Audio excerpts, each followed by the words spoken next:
Néstora, la tarjeta Black es mía. La terminal mostró mi nombre completo. Sé que muchos de los que pasáis por aquí cargáis con historias que pesan más por lo que callan que por lo que cuentan. Hoy vamos a abrir una de esas puertas que suelen mantenerse cerradas con llave por vergüenza o por una lealtad mal entendida. Antes de empezar, te pido un pequeño favor que nos ayuda a seguir creando este espacio. Suscríbete al canal si aún no lo has hecho y deja tu like. Es un gesto pequeño para ti, pero enorme para nosotros. Gracias por estar ahí.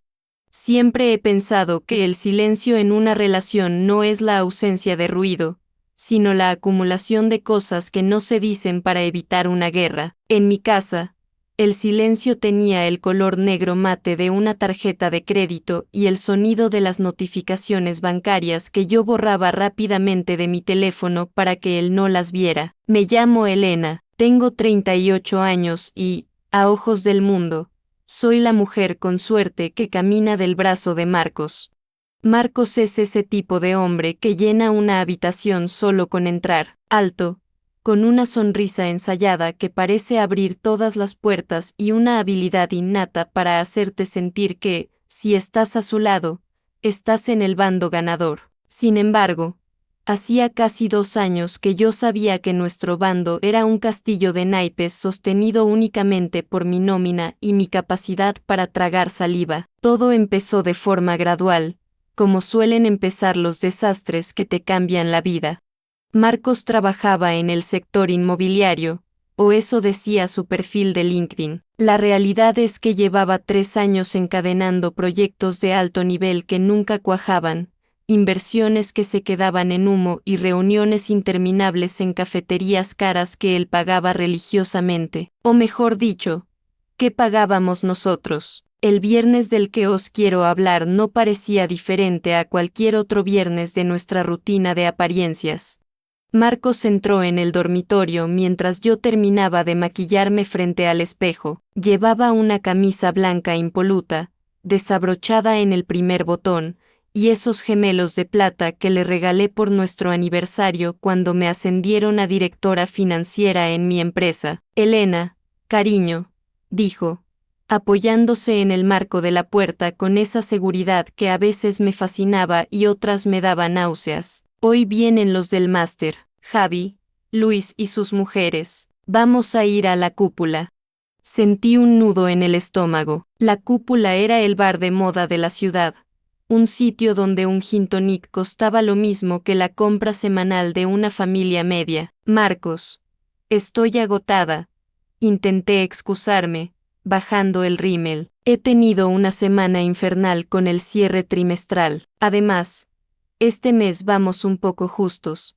La hipoteca ha subido y, él chasqueó la lengua, interrumpiéndome. Se acercó por detrás y puso sus manos sobre mis hombros, mirándome a través del espejo.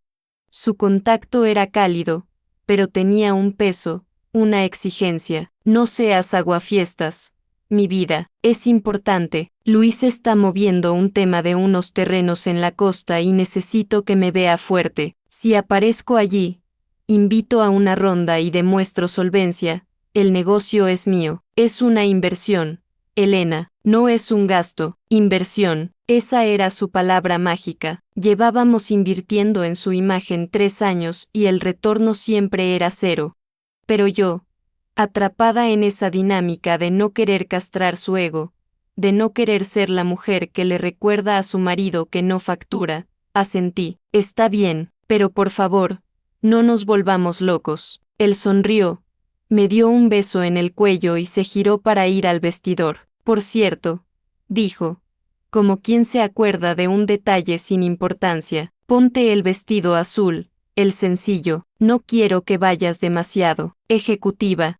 Ya sabes que a las mujeres de mis amigos les intimida un poco tu rollo de jefa. Mejor que parezcas más relajada, que se note que yo cuido de ti. Me quedé inmóvil frente al espejo. Que yo cuido de ti. Yo pagaba la hipoteca, yo pagaba la luz, el agua, el seguro del coche de alta gama que él conducía y el colegio privado de su hija de una relación anterior. Yo llenaba la nevera, pero él necesitaba que, de cara a la galería, yo fuera la damisela mantenida y él el gran proveedor.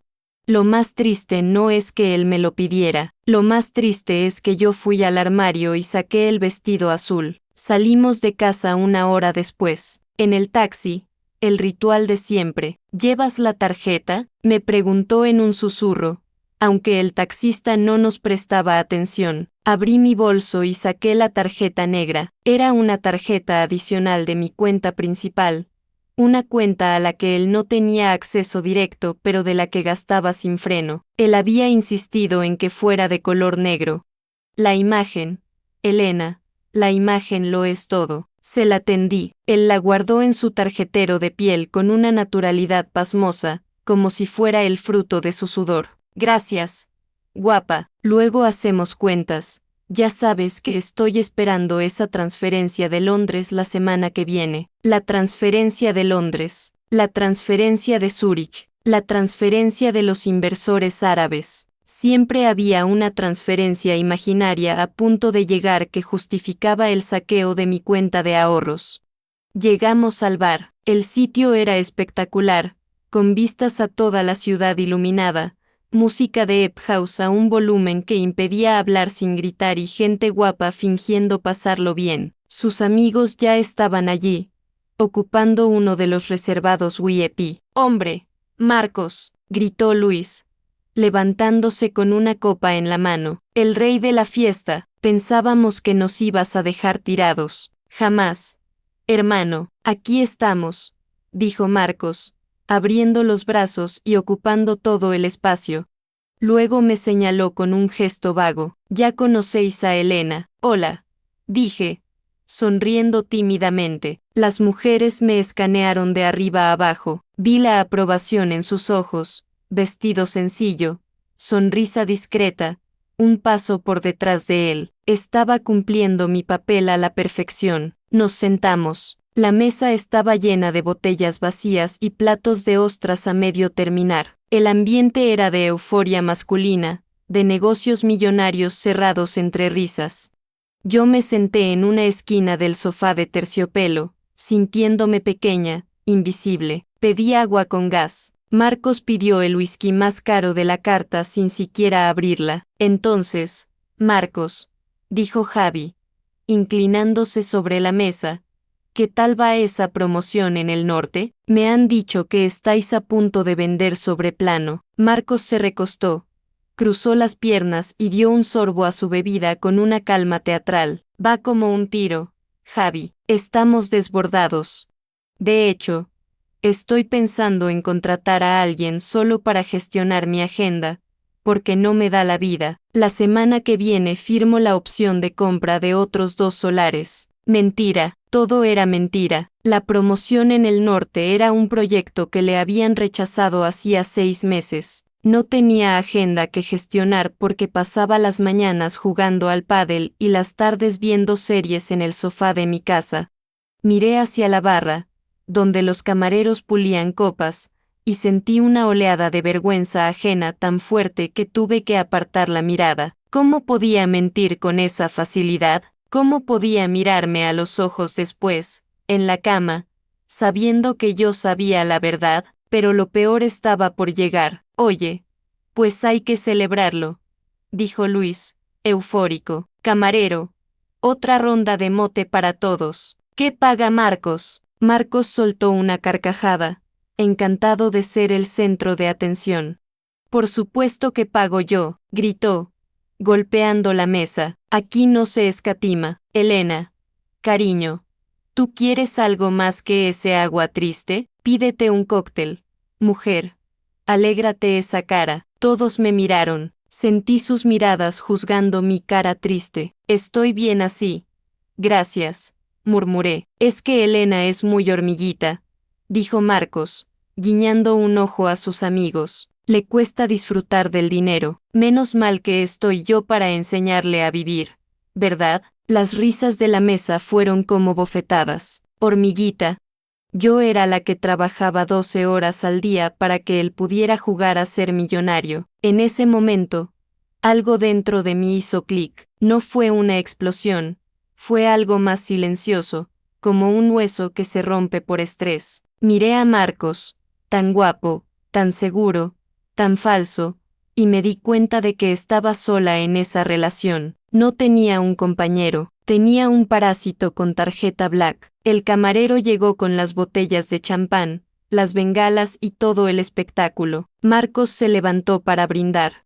Yo me quedé sentada, apretando el vaso de agua hasta que los nudillos se me pusieron blancos. Sabía lo que venía ahora, el momento de la cuenta, el momento en que él sacaría la tarjeta negra con un gesto displicente, pero esa noche, el destino, o quizás mi propio subconsciente cansado, tenía preparado un guión diferente. Marcos, le susurré, tirando de la manga de su chaqueta, esa botella cuesta 200 euros.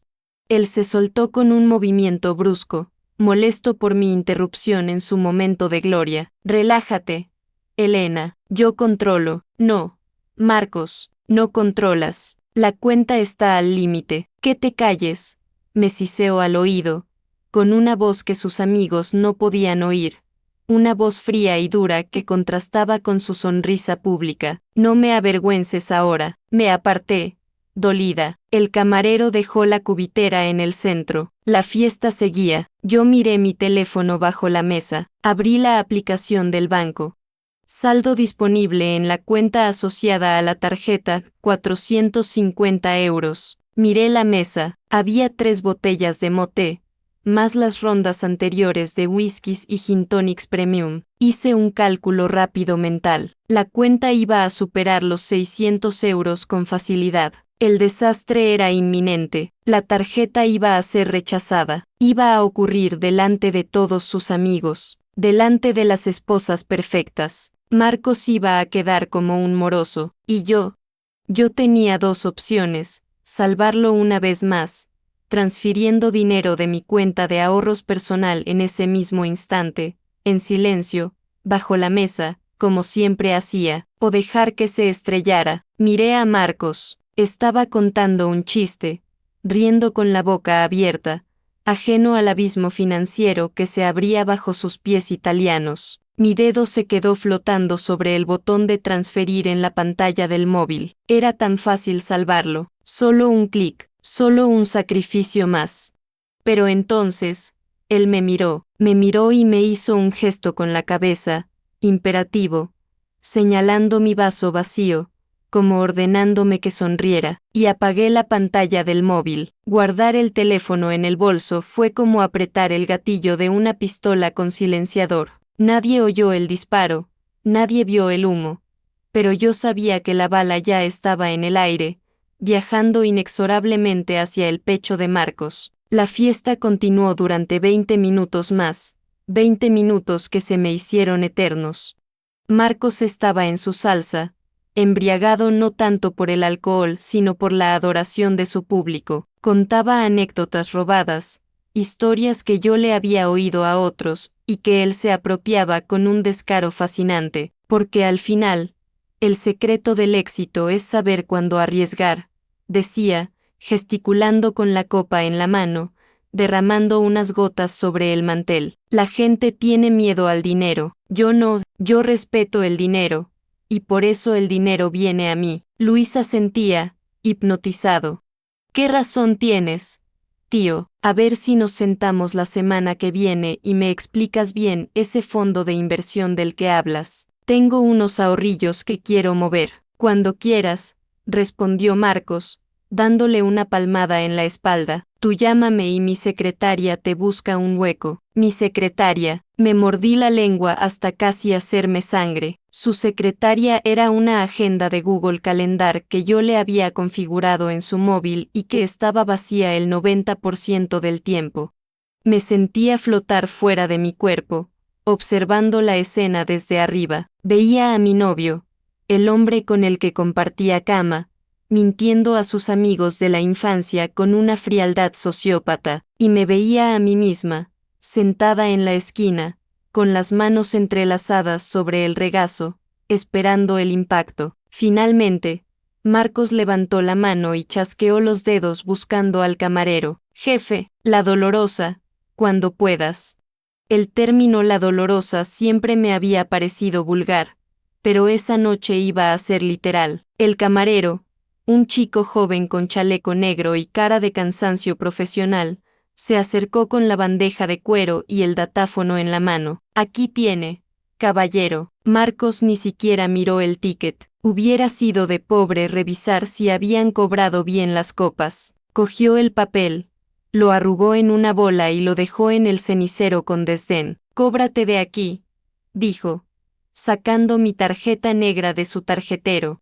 Lo hizo con un movimiento lento, casi coreográfico, asegurándose de que el color oscuro y el diseño exclusivo de la tarjeta quedaran bien visibles bajo la luz tenue de la lámpara de mesa. Luis silbó, impresionado. «Joder, Marcos, tarjeta Black, ya veo que no bromeabas con lo de que te va bien. Son herramientas, Luis, simplemente herramientas», dijo Marcos con falsa modestia, mientras introducía la tarjeta en el lector con la confianza de un rey firmando un tratado. El camarero sostuvo el aparato. Marcos tecleó el PIN, ese número que yo le había dado para emergencias y que él usaba para caprichos. 4 dígitos. 1, 2, 3, 4. Pulsó el botón verde. El silencio en la mesa era expectante. Todos miraban la operación como si fuera parte del espectáculo de éxito que Marcos les estaba vendiendo. La pantalla del datáfono mostró el mensaje, conectando, luego, procesando. Esos segundos suelen ser rápidos. Pero cuando sabes que no hay dinero, el tiempo se dilata. Yo conté los latidos de mi corazón en la garganta. 1, 2, 3. El aparato emitió un pitido agudo, un sonido corto, seco, desagradable. No era el sonido alegre de la aprobación, era el sonido del rechazo. El camarero miró la pantalla, frunció el ceño y retiró la tarjeta. «Disculpe, caballero, sale denegada». Marcos soltó una risa incrédula, una carcajada nerviosa que sonó demasiado alta. «Imposible, pásala otra vez. Esa máquina debe tener mala cobertura aquí dentro. Estos muros de piedra, ya se sabe. La cobertura está a tope, señor», dijo el camarero con voz neutra, pero volvió a insertar la tarjeta. Marcos volvió a teclear el PIN, esta vez golpeando las teclas con más fuerza, como si la presión física pudiera generar saldo en la cuenta bancaria. Procesando. Bip bip bip. Denegada. El ambiente en la mesa cambió instantáneamente. Las sonrisas de las esposas de sus amigos se congelaron. Luis y Javi intercambiaron una mirada rápida, incómoda. El rey del éxito estaba fallando en lo más básico, pagar la ronda que había prometido. «Esto es ridículo», dijo Marcos, poniéndose rojo. La vena de su cuello empezó a latir visiblemente. «Es el banco. Seguro que han bloqueado la operación por seguridad. Al ser una cantidad alta en un horario nocturno, son unos incompetentes. Mañana mismo hablo con el director regional». Se giró hacia mí, buscando mi complicidad, buscando que yo sacara el móvil y le dijera «Ay, sí, cariño, me ha llegado el SMS de bloqueo. Espera que lo confirmo». Era nuestra rutina habitual de salvamento. Él fallaba, yo ponía la red, pero yo no me moví. Me mantuve estática, mirándole a los ojos con una calma que debió aterrorizarle. «No me ha llegado ningún aviso de seguridad, Marcos», dije. Mi voz sonó clara en el silencio del reservado. Él abrió los ojos desmesuradamente. «No esperaba eso. Esperaba la coartada». «Bueno, pues, será el chip. El chip está desgastado», balbuceó, girándose de nuevo hacia el camarero. «¿No puedes pasarla por banda?» El camarero, que empezaba a impacientarse porque tenía otras mesas que atender, suspiró. «Señor, la terminal dice claramente fondos insuficientes. No es el chip, y por política de la empresa para importes superiores a 500 euros con tarjeta de empresa o Black, debo verificar la titularidad si da error». El camarero giró la pantalla del datáfono hacia Marcos para mostrarle el mensaje de error, pero lo hizo con un ángulo tal que todos en la mesa pudieron verlo. La luz azul de la pantalla brilló cruelmente en la oscuridad. Ahí estaba, en letras pixeladas, justo encima del mensaje de operación denegada, Se leía el nombre del titular de la tarjeta que el chip había comunicado al terminal. Titular, Elena Sanz Merino. No ponía Marcos. No ponía Inversiones Marcos. Ponía mi nombre. Mi nombre completo. Hubo un jadeo audible por parte de la mujer de Luis. Marcos se quedó petrificado mirando la pantalla. Su nombre no estaba por ninguna parte. Su mentira de la tarjeta es mía. Son mis herramientas acababa de ser desmantelada por un aparato de plástico de 20 euros. ¿Elena? Preguntó Luis, confundido, mirando de la tarjeta a Marcos y luego a mí. ¿La tarjeta es de Elena? Pero, dijiste que era de tu cuenta de empresa. Marcos reaccionó como una bestia acorralada. En lugar de asumir el error, en lugar de pedir perdón o buscar una salida digna, hizo lo único que su ego le permitía hacer, atacarme. Se giró hacia mí con una violencia verbal que me dejó helada. «Elena», gritó, golpeando la mesa con la mano abierta, haciendo saltar los cubiertos. ¿Se puede saber qué has hecho? Te dije que hicieras la transferencia esta mañana. Joder. Siempre estás igual. Me dejas mal delante de mis amigos por tu desorganización. Intentó darle la vuelta a la tortilla. Intentó hacerme parecer su empleada incompetente o su esposa despistada que maneja su dinero y lo hace mal. Eres un desastre, siguió gritando, rojo de ira, intentando tapar la vergüenza con ruido. Te doy una simple tarea, gestionar los gastos de la casa, y se te olvida recargar la cuenta de ocio. Es increíble. Sus amigos nos miraban horrorizados. El camarero dio un paso atrás, asustado por la agresividad de Marcos. Yo sentí como todas las miradas se clavaban en mí. Él esperaba que yo agachara la cabeza, que pidiera perdón balbuceando, que dijera sí, cariño, lo siento, se me olvidó pasar el dinero de tu cuenta millonaria. Esperaba que yo absorbiera su humillación para mantener su fachada, pero algo había cambiado en mí esa noche. Quizás fue el precio del champán. Quizás fue el desprecio de hormiguita.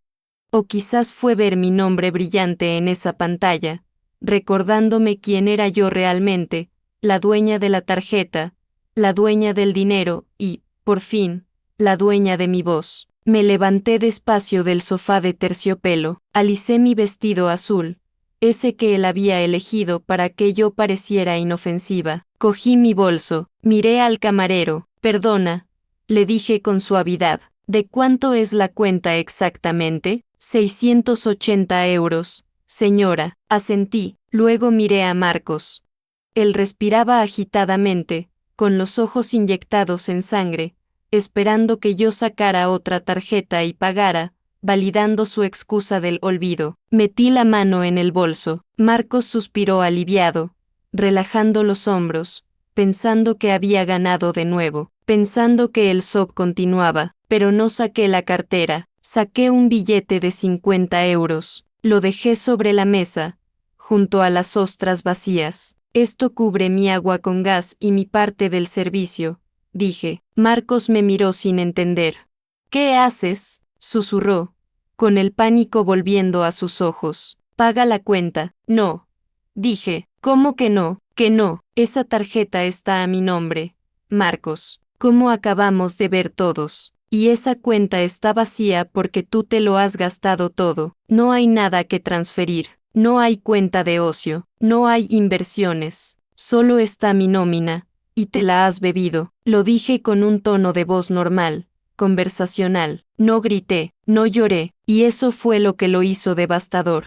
La verdad desnuda dicha en voz baja resuena más que cualquier grito. Luis se aclaró la garganta, incomodísimo. Marcos, tío, ¿qué está pasando? Marcos me agarró de la muñeca. Fue un apretón fuerte, doloroso. No me hagas esto, me siseó entre dientes, con una desesperación que daba miedo. Si te vas ahora, se acabó, te lo juro, se acabó. Me miró como si él fuera el premio y yo estuviera a punto de perderlo, como si amenazarme con romper fuera el castigo definitivo. Miré su mano apretando mi muñeca, sus gemelos de plata brillaban, esos gemelos que yo pagué. Me solté con un tirón seco. Tienes razón, Marcos. Se acabó, me di la vuelta y empecé a caminar hacia la salida del reservado. Elena, gritó él detrás de mí, vuelve aquí, no tienes dinero para irte, el taxi lo pago yo siempre. No me detuve, caminé entre las mesas de gente guapa y feliz, sintiendo que las piernas me temblaban pero que mi espalda estaba más recta que nunca. Al llegar a la puerta, escuché el murmullo a mis espaldas, escuché al camarero decir: «Señor, necesito que me abone la cuenta o tendré que llamar a la policía», y escuché la voz de Luis, apagada y decepcionada: «Marcos, ¿tienes dinero o no? Porque yo no voy a pagar tu fiesta, tío». Salí a la calle, el aire de la noche me golpeó la cara, hacía frío, pero yo sentía un calor interno, una mezcla de adrenalina y terror. Estaba sola en medio de la ciudad, a las 2 de la mañana. No tenía mucho dinero en efectivo, solo lo justo para un taxi a casa, a mi casa, esa casa cuya llave tenía en el bolsillo y cuya cerradura iba a tener que cambiar muy pronto. Pero la historia no terminó en esa acera. Marcos no era un hombre que aceptara una derrota pública sin intentar destruir al testigo de su fracaso. Mientras esperaba el taxi, mi teléfono empezó a vibrar. 1 vez, 2 veces, 10 veces. No era él llamando para pedir perdón, eran notificaciones de la aplicación del banco. Alertas de intentos de compra online. Estaba intentando usar la numeración de la tarjeta que tenía guardada en su móvil para comprar algo, cualquier cosa, quizás tarjetas regalo, quizás billetes de avión, antes de que yo la bloqueara. Estaba intentando saquearme hasta el último céntimo como venganza. Miré la pantalla, horrorizada. Intento de cargo, 900 euros Apple Store denegado. Intento de cargo, 500 euros AirB denegado. Estaba desesperado. Era un animal herido tirando dentelladas.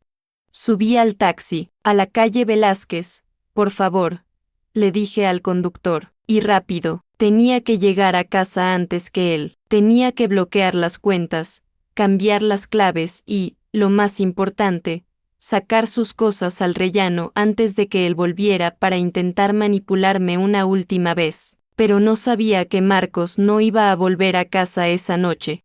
Marcos tenía un plan barrio, un plan que yo desconocía y que haría que lo de la barra del bar pareciera una broma infantil en comparación con lo que me esperaba al amanecer. Llegar a casa fue como entrar en la escena de un crimen donde la víctima aún no sabe que ha muerto. Cerré la puerta tras de mí y eché el cerrojo, el pasador de seguridad y hasta coloqué una silla bajo el pomo, como si eso pudiera detener a los fantasmas. El apartamento estaba en silencio, ese silencio denso y acusador de las 3 de la mañana. Olía a su perfume, una fragancia amaderada y cara que persistía en el recibidor y que, por primera vez, me revolvió el estómago. Me quité los tacones en el pasillo, dejándolos tirados de cualquier manera. Mis pies dolían, pero el dolor físico era un alivio comparado con el ruido ensordecedor de mi cabeza. Me senté en el suelo del salón, con la espalda apoyada contra la puerta, y saqué el portátil. Mis manos temblaban tanto que me costó teclear la contraseña del banco. Lo que vi en la pantalla me obligó a correr al baño para vomitar. No eran solo los gastos del bar, no eran solo las cenas. Al revisar el historial detallado de los últimos 6 meses, vi el patrón del desastre. Retiradas de efectivo en cajeros automáticos a horas intempestivas, 300 euros, 500 euros, 200 euros. Transferencias pequeñas a una cuenta a nombre de Gestión M que yo no reconocía. Pagos de gasolina en puntos de la ciudad donde nunca íbamos. Marcos no vivía conmigo, me estaba saqueando, me había convertido en su cajero automático personal. Bloqueé todas las tarjetas, cambié las claves de acceso, solicité una auditoría de seguridad. Cada clic era un corte de bisturí para extirpar el tumor. Pero sabía que la cirugía llegaba tarde. Cuando terminé con el banco, sentí una inyección de furia, una rabia caliente y líquida que me puso de pie. No quería sus cosas en mi casa. No quería ver sus trajes italianos colgados en mi armario, esos trajes que seguramente había pagado yo sin saberlo. Fui al dormitorio y saqué 3 bolsas de basura grandes, de esas negras industriales que uso para el jardín. Abrí su lado del armario, empecé a arrancar las perchas con violencia, camisas de seda, americanas, pantalones de lino, todo a la bolsa, no los doblé, los embutí con asco, mezclando zapatos con corbatas, calcetines sucios con pañuelos de marca. Llené 4 bolsas. Las arrastré hasta la entrada, jadeando, sudando a pesar del frío de la noche. Fue entonces, al volver al dormitorio para revisar si quedaba algo, cuando sexta la caja fuerte. Estaba en el fondo del vestidor, oculta tras una fila de abrigos de invierno. Era una caja pequeña donde guardaba mi pasaporte, las escrituras del piso y algunas joyas de mi abuela. Marcos sabía la combinación, por supuesto. Por si te pasa algo, Elena, tenemos que tener acceso mutuo a los documentos importantes. Qué ingenua fui. Me acerqué a la caja. La luz roja del teclado parpadeaba en la oscuridad. Tecleé el código, mi fecha de nacimiento. La puerta se abrió con un chirrido metálico. Metí la mano esperando tocar el estuche de terciopelo donde guardaba el collar de perlas de mi abuela y el reloj de oro que me regalaron mis padres al graduarme. Mis dedos tocaron el fondo frío de metal. Nada. El pasaporte estaba, las escrituras estaban, pero las joyas no. Tampoco estaban los 1000 euros en efectivo que siempre guardaba por emergencias. Me dejé caer de rodillas frente a la caja abierta. Ese era su plan barrio. Marcos sabía que la burbuja podía estallar en cualquier momento. Sabía que un día mi tarjeta fallaría o yo despertaría de mi letargo. Y se había preparado. Había estado robándome lo único que tenía valor real, lo único que no se podía rastrear fácilmente, para tener un colchón cuando yo lo echara. Las lágrimas empezaron a caer, pero no eran de tristeza, eran de pura incredulidad. Había dormido con un ladrón, había compartido mis miedos, mis sueños y mi cuerpo con un hombre que, mientras me abrazaba por la espalda, calculaba cuánto podría sacar por el anillo de mi abuela en una casa de empeños. En ese momento, mi teléfono sonó en el salón. El timbre rompió el silencio como un grito. Corrí a cogerlo, pensando que sería él, preparada para gritarle, para decirle que iba a llamar a la policía, pero no era Marcos. En la pantalla aparecía el nombre de Luis, el amigo del bar. Dudé si cogerlo. ¿Para qué? ¿Para escuchar más humillaciones? Pero algo me dijo que debía contestar. Deslicé el dedo. Sí, mi voz sonó ronca, irreconocible. Elena. La voz de Luis sonaba avergonzada, y de fondo se oía el ruido del tráfico. Oye, perdona que te llame a estas horas. Estoy en la calle. Acabo de dejar a Marcos en un hotel. Se me heló la sangre. No quiero saber nada de él, Luis. Lo sé, y te entiendo. Mira, te llamo porque lo que pasó en el bar fue muy fuerte, pero lo que ha pasado después ha sido peor. Cuando te fuiste, Marcos intentó que pagáramos nosotros la cuenta. Javi se negó. Claro, tuvimos que poner fondo común entre todos para que no llamaran a la policía. Fue patético. Luis hizo una pausa, como si estuviera tomando aire para decir algo difícil. El caso es que Marcos ha empezado a decir cosas muy feas. Elena, nos ha dicho que estás enferma, que tienes un trastorno bipolar y que le controlas el dinero para castigarle, que lo de la tarjeta ha sido un shock tuyo porque no te tomaste la medicación. Sentí que el suelo se abría, la manipulación no tenía límites, incluso en la derrota. Intentaba destruir mi reputación para salvar la suya.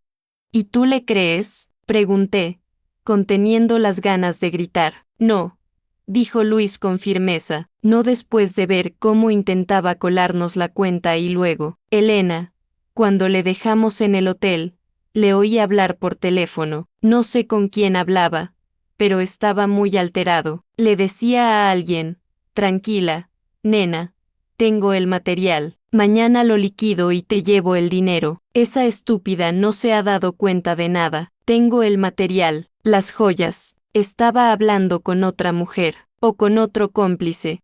Nena, la náusea volvió, más fuerte que antes. Gracias por decírmelo, Luis, susurré. De verdad, cuídate, Elena, y cambia la cerradura. Ese tío da miedo. Colgué el teléfono. Me quedé mirando la pared blanca del salón, donde antes había colgado una foto nuestra sonriendo en París, viaje que pagué yo, por supuesto. Ahora solo quedaba el clavo y la marca rectangular del polvo. Mañana lo liquido. Eso significaba que aún tenía las joyas, que no las había vendido todavía. Probablemente estaba esperando a que abrieran las tiendas de compraventa de oro por la mañana. Miré el reloj. Eran las 4:30 de la madrugada. Marcos estaba en un hotel. Luis no me había dicho cuál, pero conocía a Marcos. Conocía sus gustos y sus limitaciones. Si Luis y los demás le habían pagado el taxi, no habría ido a una pensión. Habría ido al hotel más cercano a la zona de bares para mantener la apariencia, aunque fuera para dormir unas horas antes de vender mi patrimonio. Sabía dónde solían quedarse los amigos de fuera cuando venían de visita, el Hotel Meliá, a 3 calles del bar La Cúpula. Una idea loca, peligrosa y absolutamente necesaria cruzó mi mente. Podía quedarme en casa, llorando, cambiar la cerradura y denunciarle mañana, esperando meses a que la justicia hiciera algo mientras él desaparecía con mis joyas y mi dinero. O podía ir a recuperar lo que era mío. Marcos era un cobarde. Lo había visto en sus ojos cuando la tarjeta fue rechazada. Sin su público, sin su escenario, era un hombre pequeño y asustado, y yo tenía algo que él no tenía en ese momento, la llave de repuesto de su coche, el coche que yo pagaba, el coche que estaba a mi nombre, aunque él lo condujera como si fuera el dueño del asfalto. Si Marcos tenía las joyas, no las tendría en el bolsillo del pantalón mientras dormía borracho en un hotel. Las tendría en el coche, en la guantera secreta bajo el asiento del copiloto que él usaba para esconder papeles importantes, o en el maletero. Me levanté, fui a la cocina y bebí un vaso de agua de un trago. Me quité el vestido azul, me puse unos vaqueros, unas zapatillas de deporte y una sudadera oscura con capucha. Cogí las llaves de repuesto del Audi. Cogí también el spray de pimienta que llevaba en el bolso desde hacía años y que nunca había usado. No iba a dejar que vendiera los recuerdos de mi abuela para financiar su huida con esa nena. No iba a permitir que se llevara ni un gramo más de mi vida. Salí de casa a las 5 de la mañana. La ciudad estaba desierta. Caminé rápido, con el corazón bombeando adrenalina en lugar de sangre. Al llegar a la zona del bar, empecé a peinar las calles aledañas. Buscaba el coche, ese coche negro brillante que tantas veces había lavado yo los domingos mientras él miraba el fútbol. Y allí estaba, aparcado en doble fila frente al hotel, con las luces de emergencia apagadas, probablemente porque se había quedado sin batería o porque Marcos estaba demasiado borracho para aparcar bien. Me acerqué sigilosamente, miré a través de la ventanilla. En el asiento del copiloto había una bolsa de deporte, una bolsa que yo reconocía, y en el asiento del conductor, reclinado hacia atrás, con la boca abierta y roncando, estaba Marcos. No había pagado el hotel. Se había gastado lo poco que le dieron sus amigos en más alcohol y se había quedado a dormir en el coche. Mi mano se cerró en torno a la llave. Iba a ser la conversación más corta y más cara de su vida. Abrí la puerta del conductor con un tirón seco. El mecanismo de cierre centralizado hizo un clic que sonó como un disparo en la calle vacía. El olor que salió del interior era una mezcla repugnante de cuero, sudor frío y alcohol procesado. Marcos se sobresaltó, abriendo los ojos con esa confusión pastosa de quien no sabe dónde está ni qué día es. ¿Qué eres? Balbuceó, intentando enfocar la vista. Al verme de pie junto a la puerta abierta, con la capucha de la sudadera puesta y una expresión de hielo, sonrió, una sonrisa torcida, aliviada. Elena, sabía que vendrías, sabía que no me dejarías tirado, nena. ¡Qué noche! Me han robado la cartera. Tuve que dormir aquí. No le dejé terminar su nueva mentira. Me incliné sobre él, invadiendo su espacio, y agarré la bolsa de deporte que estaba en el asiento del copiloto. Protestó, intentando agarrar la bolsa con reflejos lentos. Deja eso. Son mis cosas del gimnasio. Tiré con fuerza. Él estaba débil, borracho y en una postura incómoda. La bolsa se deslizó de sus manos. La abrí allí mismo, bajo la luz amarillenta de la farola. Aparté una camiseta sucia y encontré el estuche de terciopelo azul. Lo abrí. El collar de perlas de mi abuela y el reloj de oro brillaron en la oscuridad. También estaba el sobre con los 1000 euros en efectivo. Marcos se quedó pálido. Su coartada acababa de morir en mis manos. Elena. Espera, puedo explicarlo. Lo cogí por seguridad. Pensé que, con el lío de las cuentas, era mejor tenerlo a buen recaudo para que no nos lo embargaran. Lo hice por nosotros. Bájate, dije. Mi voz no temblaba. Era la voz de una extraña. Una mujer que acababa de nacer esa misma noche.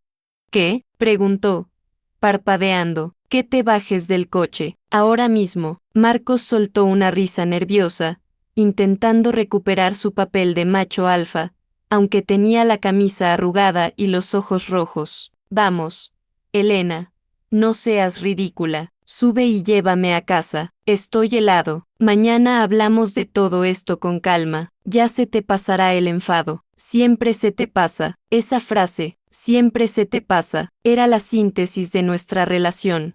Él contaba con mi debilidad, con mi miedo a la soledad, con mi vergüenza al escándalo. Contaba con que yo siempre perdonaba porque le quería, pero mirándole ahí, patético y ladrón, me di cuenta de que no le quería. Quería la imagen de lo que yo creía que éramos, y esa imagen ya no existía. Saqué el spray de pimienta del bolsillo de la sudadera, lo sostuve a la altura de sus ojos. Marcos, el coche está a mi nombre, la gasolina está pagada con mi tarjeta, el seguro lo pago yo.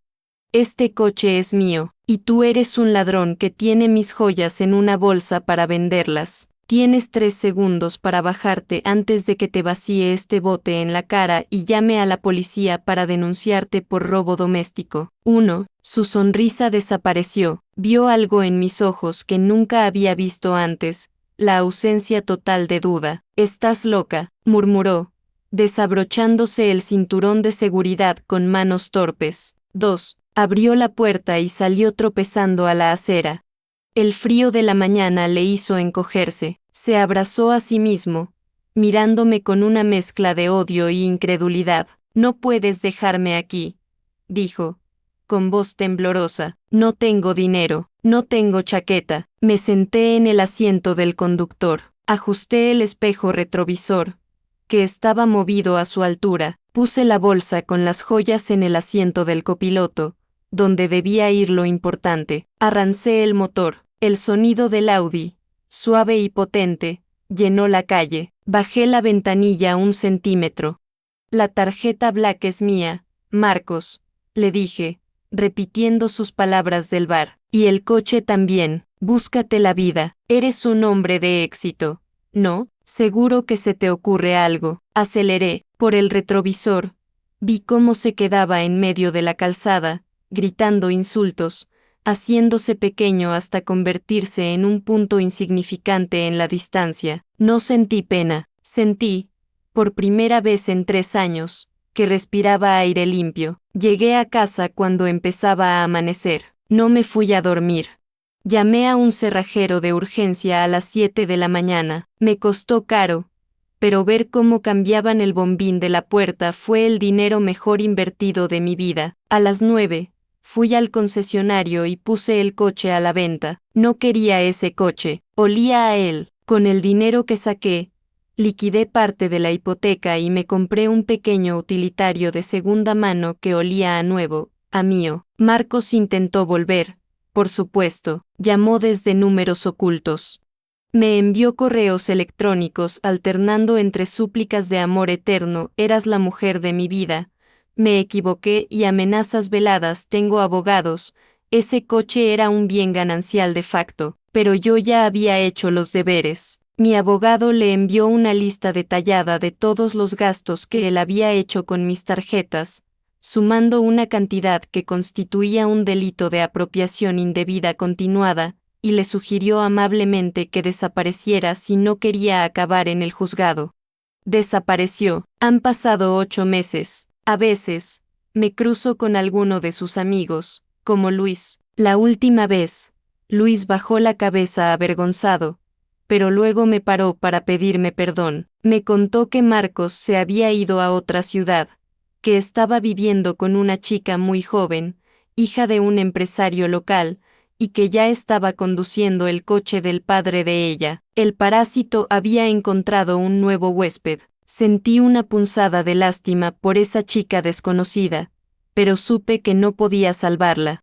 Hay lecciones que, lamentablemente, cada una tiene que aprender en su propia carne. Yo sigo viviendo en mi piso. He recuperado mis ahorros poco a poco. Ya no voy a bares de moda donde una botella cuesta 200 euros. Ahora prefiero cenar en casa, con amigas de verdad, bebiendo vino del supermercado y riéndonos hasta que nos duele la barriga. El collar de mi abuela está de nuevo en la caja fuerte, pero la verdadera joya que recuperé esa noche no fue de perlas ni de oro, fue mi dignidad.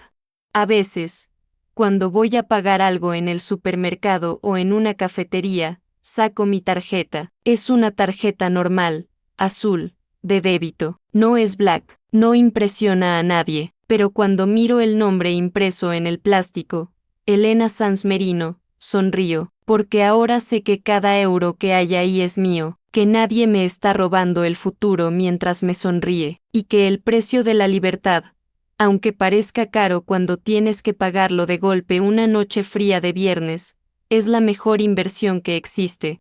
Si estás en una relación donde el silencio cuesta dinero, rompe la hucha, rompe el silencio, y sobre todo, asegúrate de que, cuando llegue la cuenta, sepas exactamente quién está pagando el precio. Esta historia no termina aquí. Hay relatos que nunca pude subir al canal. El enlace está en la descripción.